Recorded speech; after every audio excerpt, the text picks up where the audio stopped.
Assalamualaikum warahmatullahi wabarakatuh. Waalaikumsalam. Selamat pagi, salam sejahtera untuk kita semua. Alhamdulillahirabbil alamin. Wassalatu wassalamu ala asrofil anbiya'i wal mursalin wa ala alihi washabihi ajmain. Yang terhormat Bapak Kepala UPTD SMP Negeri 3 Plehari, Bapak Agus Darmadi MPD. Yang kami hormati Bapak Ibu Dewan Guru beserta staf tata laksana UPTD SMP Negeri 3 Plehari yang berbahagia. Puji syukur kita panjatkan kehadirat Allah Subhanahu wa Ta'ala yang mana telah memberi kita kesehatan sehingga kita semua bisa berkumpul di acara ini pada kegiatan menyebarkan pemahaman dan pengalaman penerapan budaya positif oleh Ibu Murdiati SPDI,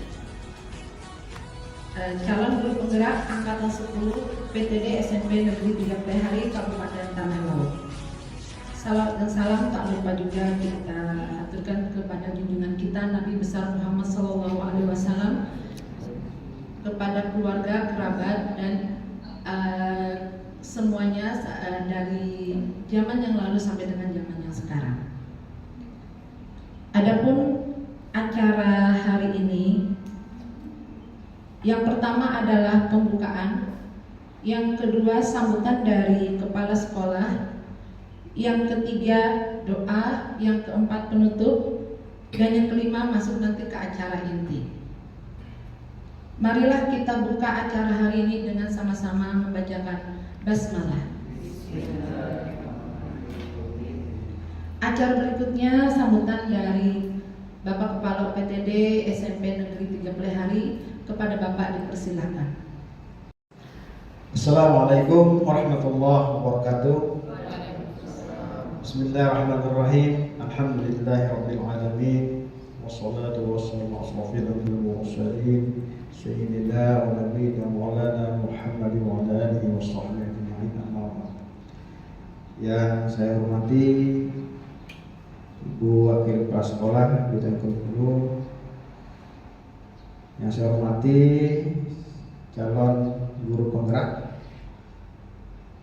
di GP angkatan 10 Bu Murdiati SPDI, Bapak Ibu tenaga pendidik dan kependidikan di UPTD SMP Negeri 3 Plehari yang belum banggakan. Puji syukur kembali mengawali sambutan ini.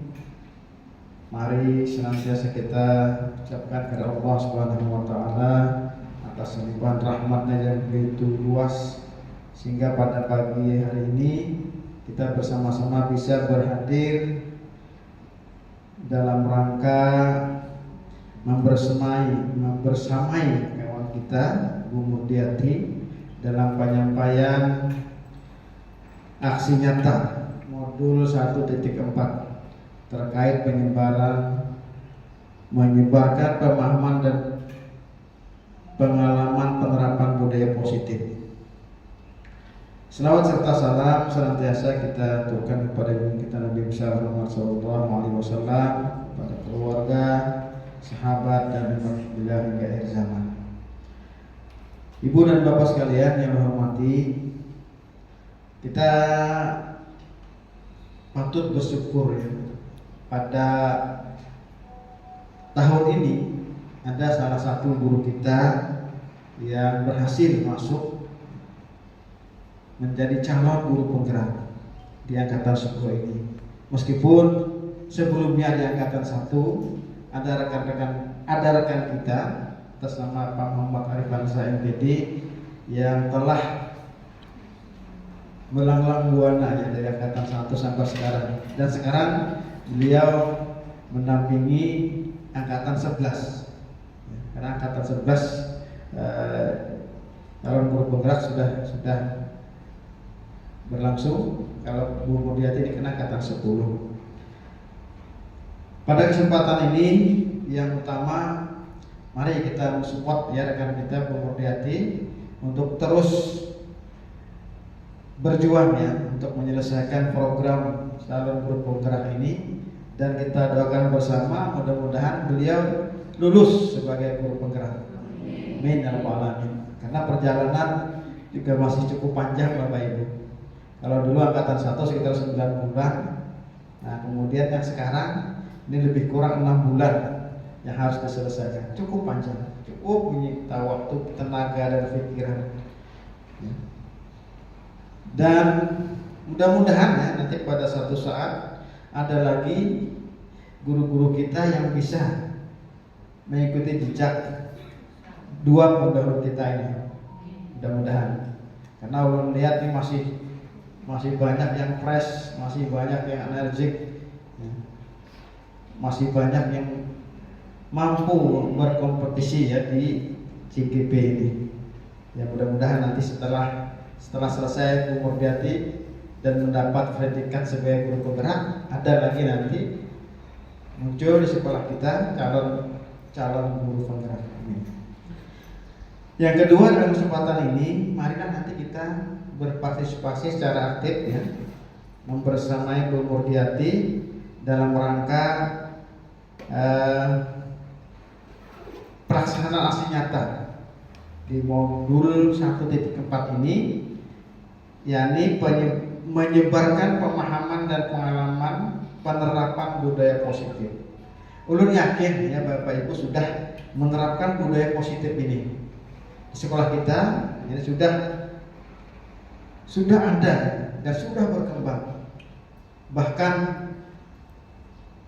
kalau menurut ulun pribadi ya banyak sudah yang kita coba terapkan ya, di sekolah kita. Dan alhamdulillah membuahkan hasil yang luar biasa.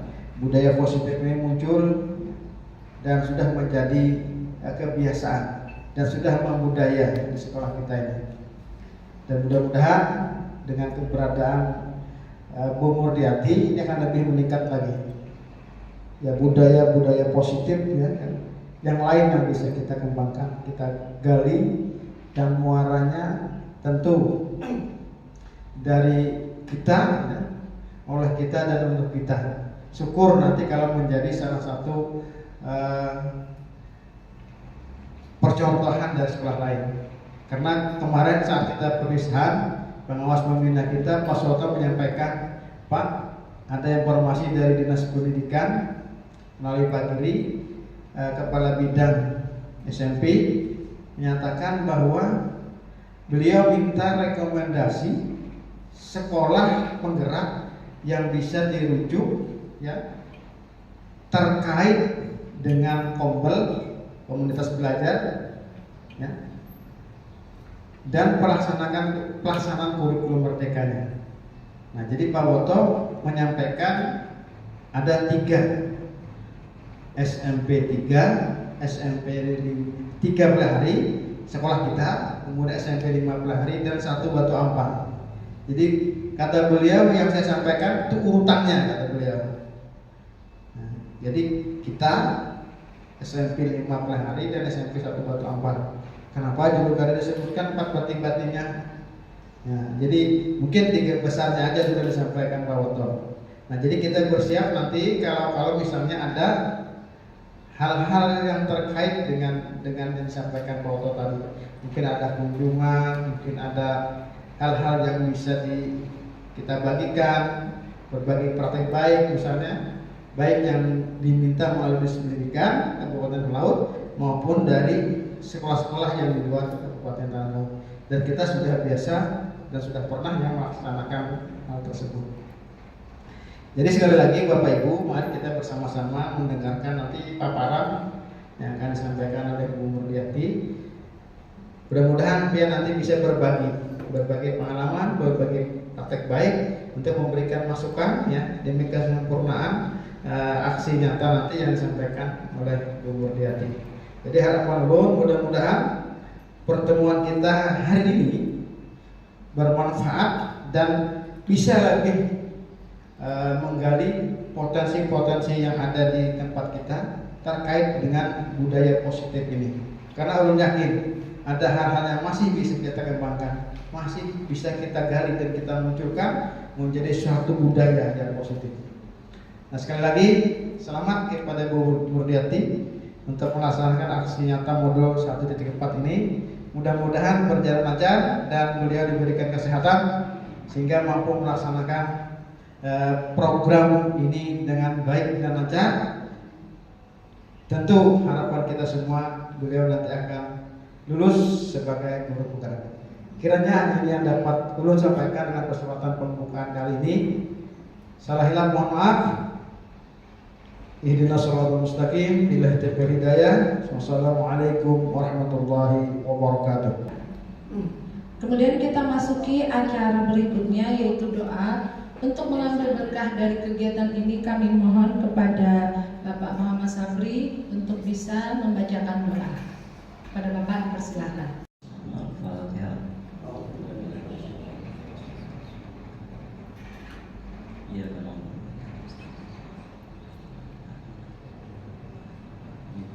Amin ya Rasulullah alamin wassalatu wassalamu ala asyrafil anbiya'i wal mursalin sayyidina wa maulana Muhammadin wa ala alihi wa sahbihi wasallam ajma'in.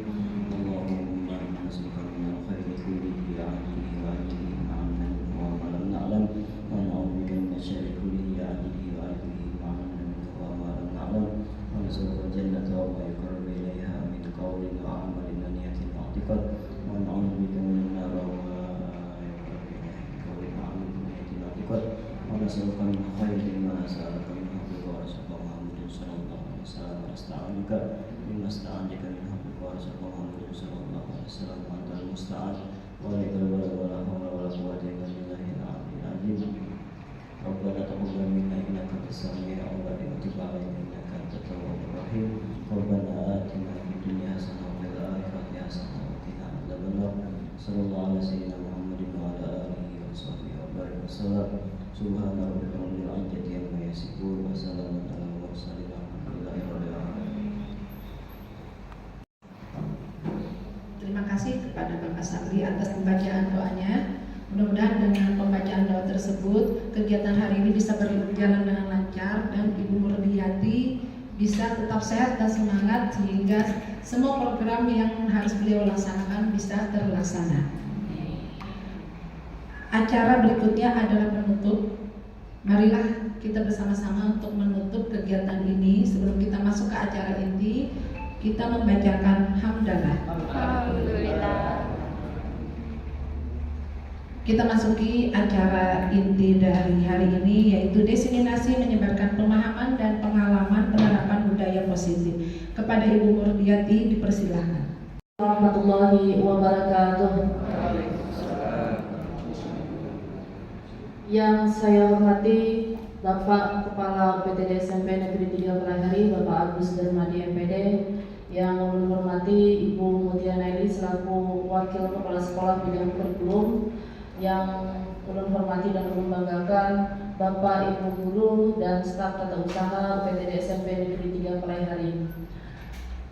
Pertama-tama ulun mengucapkan terima kasih banyak kepada Bapak Kepala Sekolah karena beliau selama mengikuti program penggerak ini sudah banyak mensupport, memotivasi saya untuk terus belajar, untuk terus berjuang, untuk mencapai apa yang kita inginkan bersama dan tujuannya adalah sama, yaitu mewujudkan sekolah yang berdasarkan atau mewujudkan sekolah dan murid-murid yang selamat dan bahagia. Kemudian ulun juga mengucapkan syukur alhamdulillah sampai saat ini masih diberikan kesehatan, keafiatan sehingga sampai saat ini masih bisa melaksanakan tugas baik sebagai guru dan sebagai calon guru penggerak. Baik, Bapak Ibu sekalian, semangat pagi.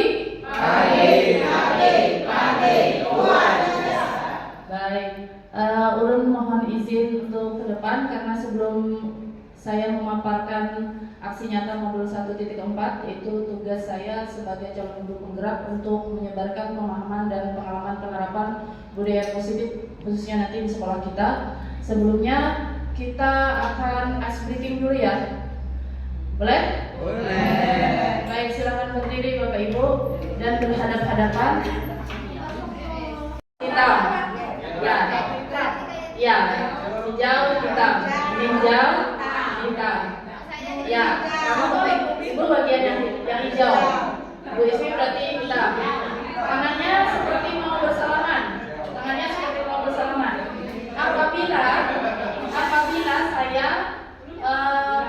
Apabila saya menyebut warna hijau, maka warna hijau harus bisa menangkap warna hitam.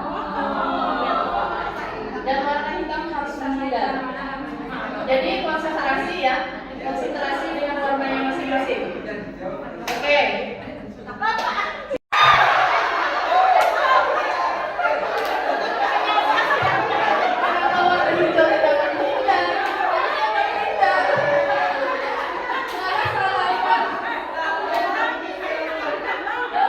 Kalau saya bilang hitam, maka warna hitam yang menangkap hijau.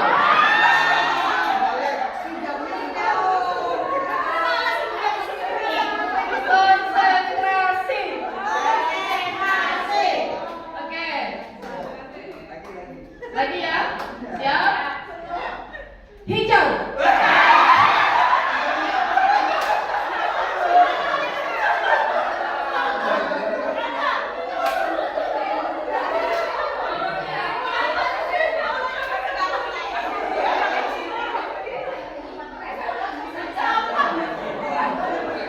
Ada yang berhasil? Oke.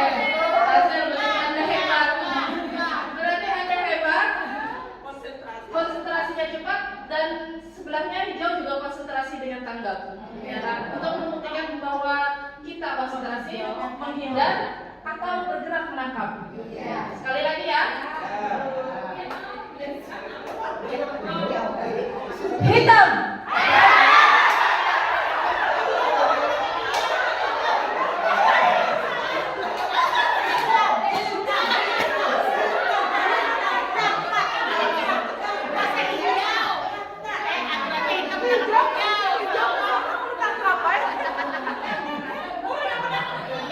Jadi ini adalah modul 1.4 yang begitu luar biasa. Di modul ini cukup banyak materi modulnya, kemudian cukup cukup banyak juga tugas-tugasnya sampai saya harus membuat aksi nyata yang berhubungan dengan sekolah. Jadi saya pribadi harus melibatkan sekolah, harus melibatkan warga sekolah, baik itu guru maupun murid. Jadi ini tentang budaya positif. Apa itu budaya positif?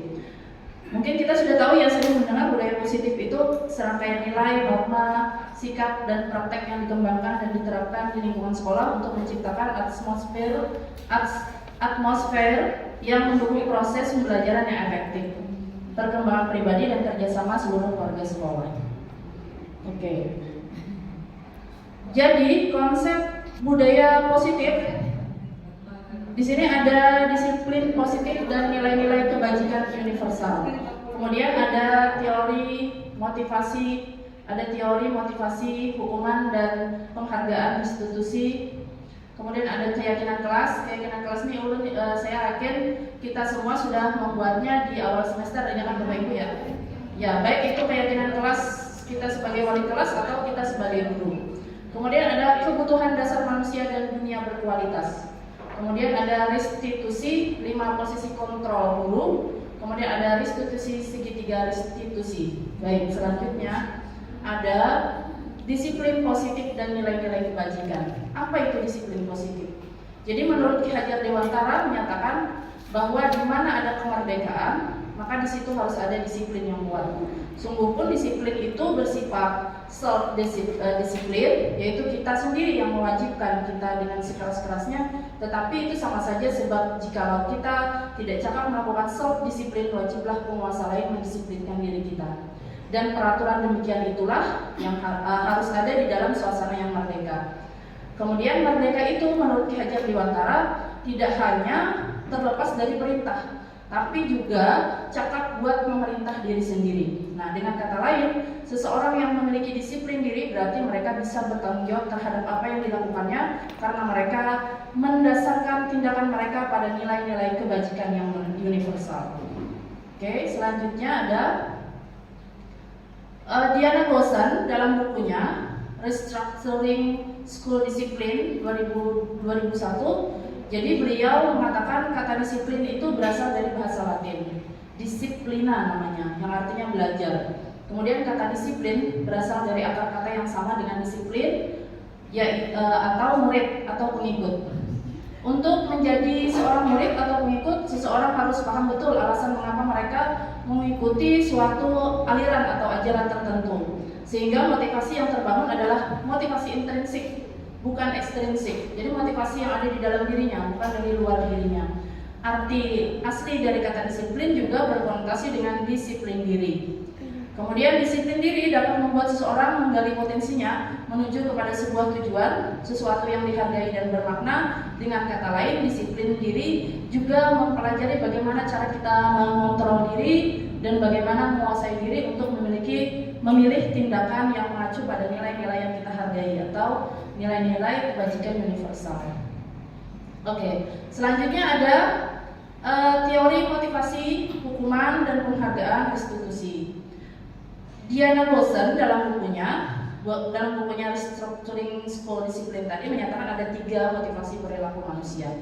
Yang pertama, perilaku manusia itu menghindari ketidaknyamanan. Disiplin itu ada untuk menghindari ketidaknyamanan atau hukuman. Yang kedua, disiplin itu ada untuk mendapatkan imbalan atau penghargaan dari orang lain. Dan yang tiga, untuk menjadi orang yang mereka inginkan dan menghargai diri sendiri dengan nilai-nilai yang mereka percaya. Kira-kira yang mana ya Bu, yang paling mengena sekali disiplin itu? 1, 2, atau 3? Menghindari ketidaknyamanan sebagai hukuman, mendapatkan imbalan, atau menjadi orang yang mereka inginkan dan menghargai diri. Ya, yang ketiga ya. Ya, yang ketiga adalah motivasi perilaku manusia yang paling terbaik. Oke, kemudian hukuman, teori motivasi, hukuman dan penghargaan atau restitusi tadi. Kalau hukuman itu bersifat tidak terencana atau tiba-tiba, ya, anak atau murid itu tidak tahu yang akan terjadi. Biasanya kan seperti itu ya. Nanti ada posisi kontrol itu, nanti ada video tentang penerapan hukuman, terus ada restitusi. Di situ nanti ada contohnya, videonya selanjutnya nanti. Jadi hukuman itu bersifat satu arah dari pihak guru yang memberikan dan murid hanya menerima satu hukuman tanpa melalui satu kesepakatan atau pengarahan dari pihak guru baik sebelum atau sesudahnya. Hukuman yang diberikan bisa berupa fisik maupun psikis. Murid atau anak itu biasanya disakiti oleh satu perbuatan atau kata-kata. Ya, kemudian ada konsekuensi, Sementara disiplin dalam bentuk konsekuensi itu sudah terencana atau sudah disepakati. Kemudian sudah dibahas juga dan disetujui oleh murid. Kemudian umumnya bentuk-bentuk konsekuensi dibuat oleh pihak guru atau sekolah, dan murid sudah mengetahui sebelumnya konsekuensi yang akan diterima bila ada pelanggaran. Pada konsekuensi, murid tetap dibuat tidak nyaman untuk jangka waktu pendek. Dan itu kita mungkin di sekolah seperti itu ya, kita sering ada konsekuensinya. Ya, kemudian restitusi. Nah, untuk restitusi adalah proses menciptakan kondisi bagi murid untuk memperbaiki kesalahan, sehingga mereka bisa kembali kepada kelompok mereka dengan karakter yang lebih kuat. Kemudian restitusi juga merupakan proses kolaboratif yang mengajarkan murid untuk mencari solusi untuk masalah mereka dan membantu murid berpikir tentang orang seperti apa yang mereka inginkan dan bagaimana mereka harus memperlakukan orang lain. Ini restitusi. Jadi beda ya, hukuman, penghargaan, restitusi. Ya, kalau restitusi itu jangka waktunya panjang. Kalau penghargaan itu untuk jangka waktu pendek. Mereka masih akan tetap merasa tidak nyaman. Ya. Kemudian ada keyakinan keras. Nah, untuk keyakinan keras, saya yakin Bapak Ibu itu sudah membuatnya di awal semester, biasanya seperti itu ya, baik itu sebagai wali kelas ataupun guru. Jadi kalau keyakinan keras itu kalimatnya kan biasanya afirmatif ya, positif, bukan misalnya dilarang buang sampah. Nah, itu tidak lagi, tapi misalnya menjaga kebersihan. Nah, seperti itu. Jadi akhirnya jadi kesepakatan. Kesepakatan itu, aturan itu berarti dibuat oleh siswa untuk siswa, dari siswa oleh siswa untuk siswa. Mereka yang kolaborasi memutuskan tentang keyakinan kebajikan yang akan mereka jalankan. Ini contoh keyakinan kelas seperti ini mungkin ya, kalau di kelas-kelas Bapak Ibu. Nah, misalnya kelas 9C, kalau di kelasnya Bu Najmah Hayati. Ya kan, ini murid-murid Bu Najmah misalnya seperti itu, bekerja sama menjaga kebersihan kelas. Nah, itu kan misalnya kalau biasa itu peraturannya jangan membuang sampah sembarangan. Maka diganti kata-katanya itu menjadi satu kebajikan yang universal. Mereka akan bertanggung jawab dengan keyakinan yang mereka buat sendiri. Jadi makanya kata-katanya menjadi bekerja sama menjaga kebersihan kelas.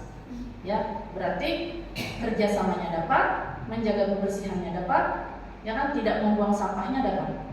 Kemudian misalnya menjaga dan meletakkan barang sesuai tempatnya. Itu termasuk daripada kedisiplinan kan, kebajikan yang kita ingin timbulkan dari siswa kita adalah disiplin menaruh barang, ya kan?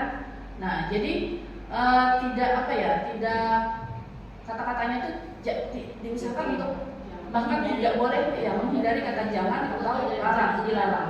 Ya, biasanya kalau jangan itu pasti mereka lakukan, ya kan? Ya, kemudian ada mengerjakan tugas tepat waktu.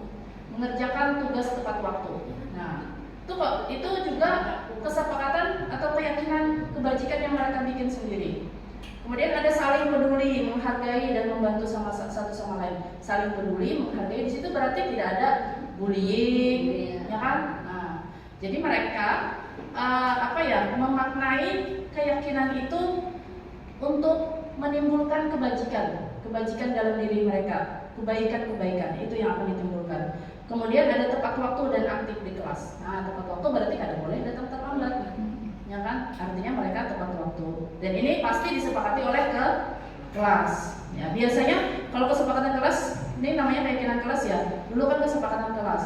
Sebelumnya tata tertib kelas, sekarang berubah jadi keyakinan kelas. Keyakinan yang dibikin oleh siswa kita sendiri. Bisa saja kita membikinnya supaya lebih seru, mungkin ada menempelkan tanda 5 jari anak-anak di kesepakatan atau keyakinan kelas mereka, tempel bahwa mereka itu setuju dengan keyakinan yang sudah mereka buat, atau sidik jari seperti ini, atau tanda tangan.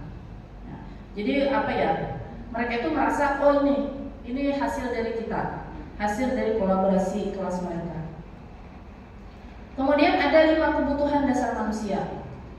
5 kebutuhan dasar manusia itu berarti bukan cuma murid ya. Manusia itu ya, kita sebagai guru juga punya 5 kebutuhan dasar ini.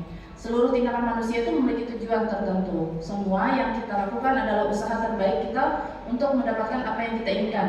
Ketika kita mendapatkan apa yang kita inginkan, sebetulnya saat itu kita sedang memenuhi satu atau lebih dari satu kebutuhan dasar. Tapi jika siswa kita atau murid kita melakukan satu perbuatan yang melanggar satu aturan atau melanggar kebajikan universal, maka sebenarnya mereka gagal memenuhi kebutuhan dasar mereka. Jadi gagal. Jadi apa saja kebutuhan dasar kita? Kebutuhan dasar manusia itu ada 1, bertahan hidup. Ya, kemudian ada 2, kasih sayang dan rasa diterima. Kemudian ada penguasaan, ada kebebasan, ada kesenangan. Oke, ulun berikan contoh misalnya tentang 5 kebutuhan dasar manusia. Misal kita punya murid, contohnya misalnya namanya Rozak. Ya, wali kelasnya misalnya Ibu Jainatun.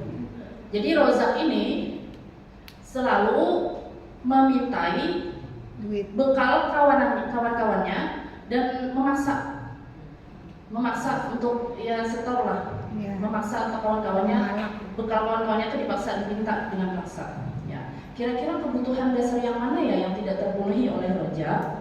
Kita saksikan sama-sama. Yang pertama, ini penjelasannya aja dulu. Jadi yang pertama kan bertahan hidup atau survival. Kebutuhan yang bersifat fisiologis untuk bertahan hidup, misalnya kesehatan, rumah, makanan, biologis, nah itu adalah kebutuhan bertahan hidup. Jika Rojak menjawab, misalnya nih Bu Jainatun bertanya nih, kenapa Jak kamu ngambil dengan paksa jajan teman-teman kamu? Jika Rojak menjawab, karena Bu, Mama lapar Bu, Ibu nggak masak, nggak masak, jadi saya lapar Bu, saya mau makan gitu. Berarti Rojak sedang berusaha memenuhi kebutuhan hidupnya, bertahan hidup. Ya, kalau kita tanya seperti itu. Ya, kemudian ada kasih sayang dan rasa diterima, kebutuhan untuk diterima. Nah, kebutuhan untuk disayangi dan diterima meliputi kebutuhan akan hubungan koneksi sosial untuk memberi dan menerima kasih sayang, dan kebutuhan untuk merasa menjadi bagian dari satu kelompok. Nah, kebutuhan ini juga meliputi keinginan untuk terhubung dengan orang lain seperti teman, keluarga, pasangan hidup, teman kerja, binatang peliharaan bahkan, dan kelompok di mana kita tergabung. Jika Rojak menjawab, misalnya supaya teman-teman melaporkan, ya misalnya supaya teman-teman melaporkan kepada ibu, misalnya ya seperti itu, supaya ibu tahu aja, supaya teman-teman perhatikan aja bu, misalnya jawaban Rojak seperti itu. Maka kebutuhan Rojak itu adalah kasih sayang. Dan ketika Bu Jainatun tahu tentang kelakuan Rojak, pasti Bu Jainatun melaporkannya ke Bu Heni. Melaporkannya lagi kemana?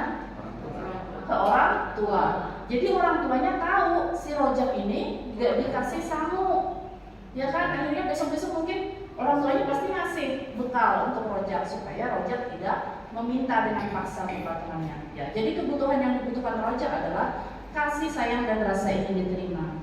Kemudian penguasaan atau kebutuhan pengakuan atas kemampuan. Nah, kebutuhan ini terhubung dengan kekuatan untuk mencapai sesuatu, menjadi kompeten, menjadi terampil, diakui atas prestasi, kemudian didengarkan, memiliki rasa harga diri, keinginan untuk dianggap berharga. Nah, ini nih biasanya siswanya atau anaknya kayak pede gitu. Pedenya tuh maunya jadi pemimpin aja, ya, maunya tuh memerintah, menguasai teman-temannya di kelas. Nah, jika Rojak ditanya kenapa alasan Rojak melakukan hal tersebut, maka kebutuhan Rojak, mungkin jawaban Rojak seperti ini: supaya saya terlihat hebat bu, ya supaya teman-teman saya takut bu, gitu kan. Nah, maka Rojak membutuhkan kebutuhan, yaitu penguasaan, pengakuan dan kemampuannya, itu ya. Kemudian ada yang keempat, kebebasan. Kalau kebebasan itu bebas, kebutuhan untuk bebas itu kebutuhan akan kemandirian, otonomi, memiliki pilihan, dan mampu mengendalikan arah hidup seseorang. Anak dengan kebutuhan kebebasan yang tinggi menginginkan pilihan, perlu banyak bergerak, suka mencoba, tidak terlalu terpengaruh orang lain, dan senang mencoba hal baru dan menarik. Kalau Rojak ditanya alasan kenapa dia minta paksa, misalnya jawaban Rojak adalah saya bosan bu, itu aja ibu tuh membekali makanannya itu nasi kuning lontong. Saya kan pengen juga nyoba punya teman-teman misalnya kan seperti itu. Maka kebutuhan yang sedang dipenuhi oleh Rojak adalah kebebasan. Dia pengen yang baru, mencoba yang baru, karena dia bosan dengan yang itu aja. Ya. Kemudian yang kelima, kesenangan, kebutuhan untuk merasa senang. Nah, kebutuhan akan kesenangan adalah kebutuhan untuk mencari kesenangan, bermain, tertawa. Anak-anak dengan kebutuhan dasar kesenangan yang tinggi biasanya menikmati apa yang dilakukan mereka, juga bisa berkonsentrasi tinggi saat mengerjakan hal yang disenangi. Mereka suka permainan dan suka mengoleksi barang, suka bergurau, suka melucu, dan suka menggemaskan. Bahkan saat mereka bertingkah laku buruk, mereka masih terlihat lucu. Kalau Ojak ditanya lagi nih, apa alasannya? Kalau jawabannya adalah supaya senang aja bu melihat mereka itu kayak bu bete, melihat saya bete, saya jadi senang, mereka tuh kayak lucu. Nah, itu alasan Rojak. Berarti Rojak sudah memenuhi kebutuhan tentang kesenangannya. Nah, seperti itulah Bapak Ibu. Oke. Ya, tadi contohnya Ojak ya. Ya, selanjutnya adalah, nah ini 5 posisi kontrol guru terhadap siswa, baik terhadap siswa atau terhadap anak kita sendiri di rumah.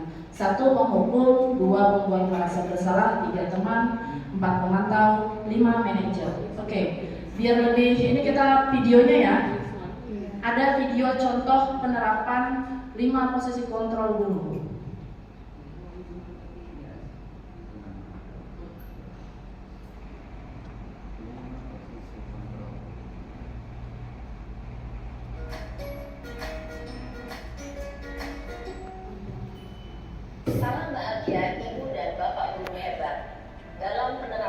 disiplin positif restitusi, salah satu program yang dikembangkan adalah 5 posisi kontrol. 5 posisi kontrol dalam restitusi adalah proses perjalanan seorang pendidik agar dapat mengenali dirinya. Pada video kali ini, kita akan membahas tentang 5 posisi kontrol yang dikembangkan oleh Brian Gosen dan contoh penerapan.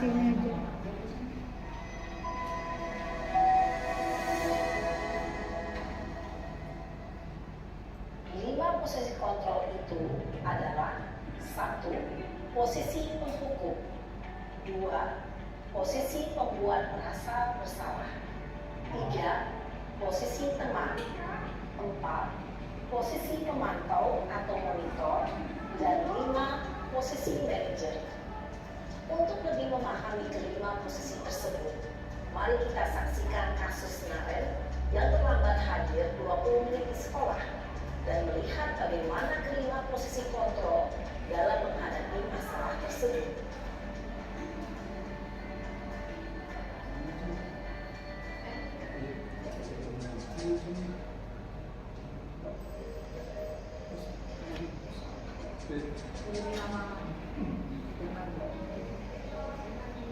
Naren!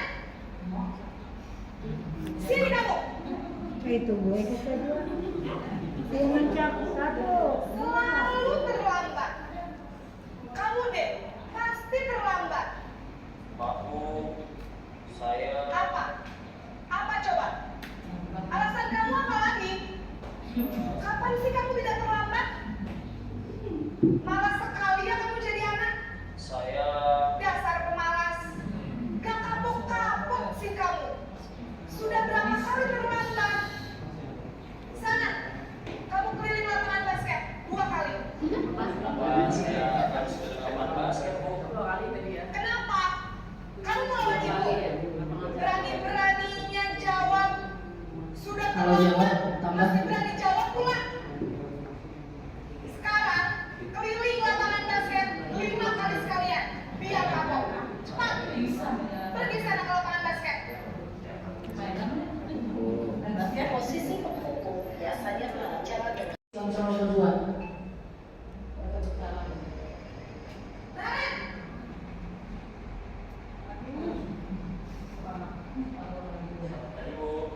Naren, kamu kenapa terlambat lagi, nak? Ya Tuhan, Naren, kamu senang ya bikin ibu susah ya? Kalau kamu terlambat lagi, nanti ibu yang ditegur bapak kepala sekolah, nak. Disangka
tiap hari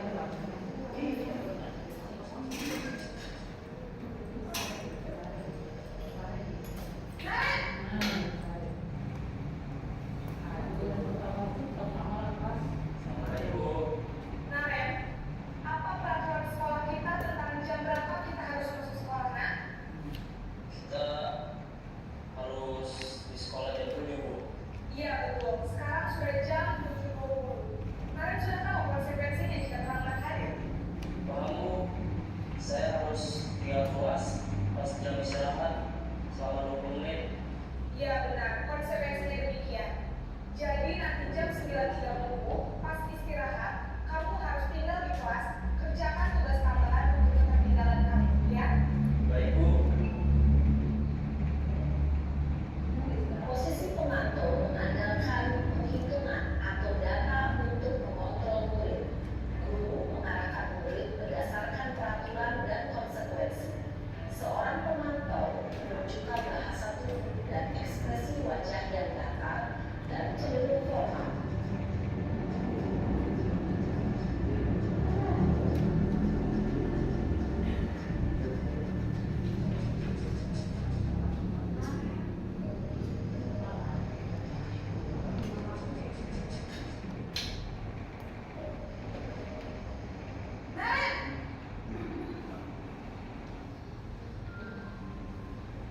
Selamat pagi, Bu. Selamat pagi, Naren.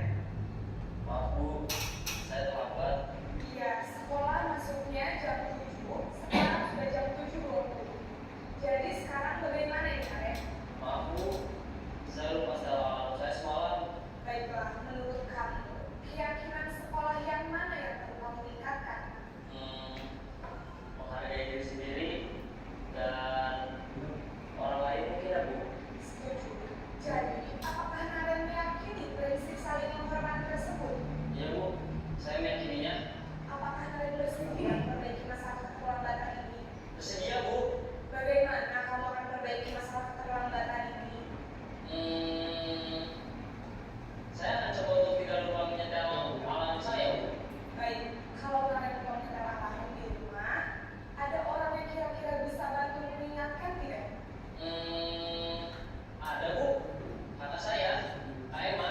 Ada lagi selain KM? Selain Kak Emma, ada ibu saya. Baik, jadi yang mengingatkan Naren adalah Kak Emma dan Ibu kamu, ya? Kira-kira akan mulai setel alarm kapan nih, Naren? Setelah pulang sekolah, akan segera saya lakukan. Baik, jadi Naren akan setel alarm untuk bangun besok pagi dan akan diingatkan oleh kakak dan ibunda Naren, ya? Ada lagi yang mungkin perlu dilakukan, Naren? Agar tidak terlambat bangun lagi. Tidak ada, Bu. Baik, Naren. Terima kasih untuk kerjasama kamu. Sekarang kamu perlu kembali ke kelas untuk belajar. Baik, Bu. Terima kasih. Posisi manajer adalah posisi kontrol yang disarankan untuk membimbing murid memiliki sikap disiplin yang positif, yaitu murid yang mandiri, bertanggung jawab, dan dapat memecahkan salah.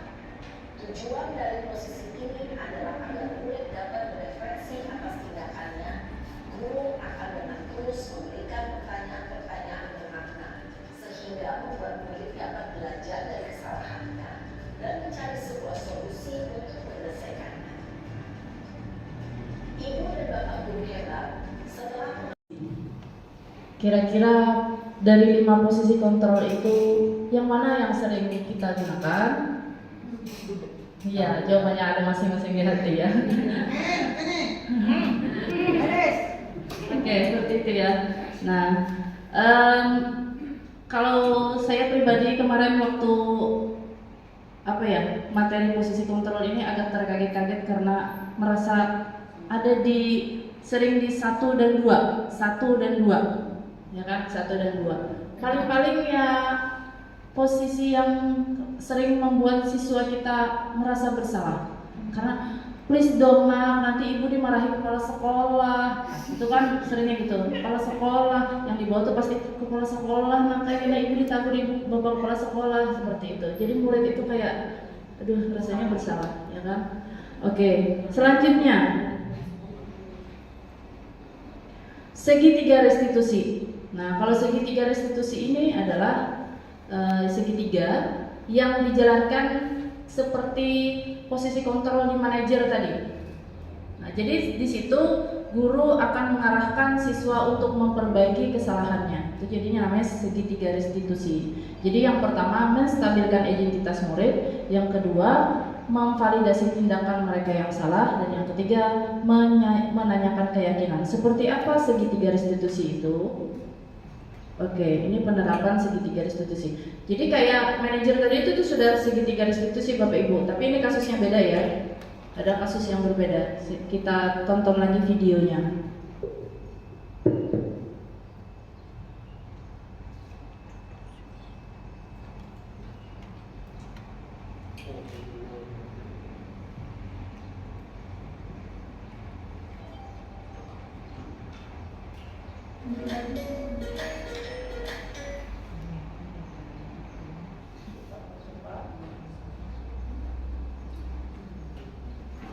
Ini akan ditunjukkan bagaimana seorang guru berada dalam posisi manajer menggunakan penerapan segitiga restitusi.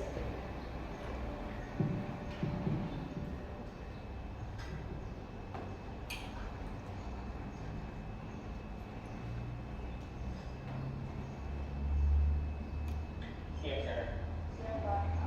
Sudah lama nggak ketemu saya? Kenapa hari ini ada di sini? Kesel Pak, kesel banget. Masa aku dikatain tukang fitnah Pak? Ya aku marah lah.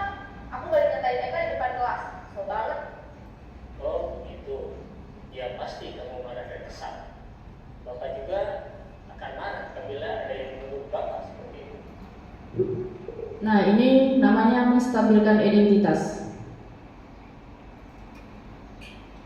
Kemudian pada saat itu kamu mau melakukan apa? Ya saya langsung ngatain Eka lah Pak. Kesel banget. Saya bentak-bentak dia depan teman-teman lain. Oh begitu. Pasti kamu melakukan seperti itu karena suatu alasan tertentu kan? Nah, ini bagian dari validasi tindakan yang salah yang dilakukan oleh murid. Iyalah, masa saya diam saja Pak? Ya saya bela diri lah. Masa saya dituduh tukang fitnah? Ya wajar lah. Mempertahankan harga diri itu sesuatu yang penting buat kamu. Untung kamu tidak bertindak lebih gegabah lagi. Hanya membentak-bentak. Iya Pak. Untung saya masih bersabar dan hanya membentak saja. Sudah gemes padahal. Saya pasti bela diri lah. Ya, Jadi di sini anak sudah mulai stabil emosinya karena mungkin perlakuan guru yang tenang tadi. nah, pasti ya. Tapi kamu memilih untuk tetap bertahan dan bersabar. Kamu memilih untuk tidak berbuat lebih parah lagi kan? Iya. Nah, sekarang coba kita lihat lagi tindakan kamu yang bentak-bentak Eka di kelas. Jadi ini bagian menanyakan keyakinan. Tindakan kamu itu kira-kira sesuai dengan keyakinan kelas atau prinsip kamu tidak? Enggak lah Pak. Capek Pak jadi pengarah. Jadi keyakinan atau prinsip mana yang kurang sesuai dengan keinginan kamu? Ya, saya sebenarnya sangat menghargai orang lain. Mungkin saat itu saya menjadi emosi, jadi tidak menunjukkan sikap itu. Kamu meyakini tidak? Menghargai orang lain itu penting buat kamu. Yakinlah Pak. Iya, setuju. Kita harus saling menghargai. Namun, ada juga keyakinan yang kita sepakati yang perlu kita jalankan. Apabila kita sedang marah, kan? Ya, saya bisa lebih proaktif, mulai dengan diri sendiri. Saya bisa jadi lebih sabar, mengambil waktu jeda untuk berpikir mau apa selanjutnya. Kira-kira kamu bersedia memperbaiki masalah ini tidak? Sedia Pak. Kalau kamu memperbaiki masalah ini, kamu akan menjadi orang seperti apa? Saya akan menjadi orang yang bertanggung jawab kali ya Pak. Dan senantiasa proaktif. Iya. Menurut kamu, bagaimana rasanya menjadi orang seperti itu? Ya nyaman lah, bangga bisa bersabar dan bertahan diri. Baiklah kalau begitu. Yuk kita pikirkan bagaimana memperbaiki masalah ini.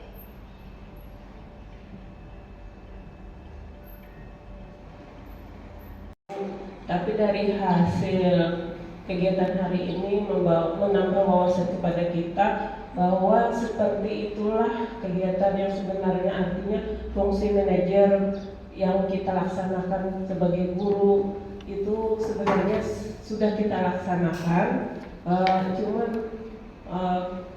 orang-orangnya aja, individualnya aja lagi yang mau tidak seperti itu.